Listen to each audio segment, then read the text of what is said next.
আমি এই যে সরকারের একটি অংশ হিসেবে বলছি, আমি ক্ষমা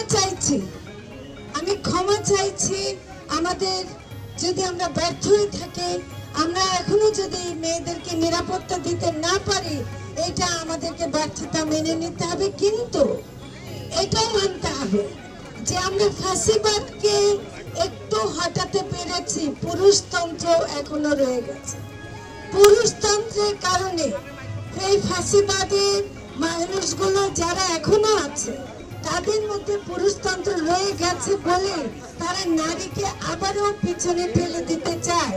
আমি সাবধান করে দিতে চাই, যেসব প্রতিক্রিয়াশীল গোষ্ঠী নারীদেরকে আবার ঘরে ফেরাতে চায়, তাদের জেনে রাখো জুলাই বারে বারে আসবে। জুলাই শুধু জুলাই মাসে না, আগস্ট, সেপ্টেম্বর, অক্টোবর, নভেম্বর, প্রতি মাস জুলাই হবে, প্রতিটি মাস জুলাই হবে। সেজন্য প্রতিক্রিয়াশীল কোনো গোষ্ঠী নারীদেরকে যদি ঘরে ফেরাতে চায়, আমরা সরকারের পক্ষ থেকে যতটুকু করতে পারি করব। কিন্তু আমার জুলাইয়ের মেয়েরা আবারও আমরা রাস্তায় একসাথে থাকবো।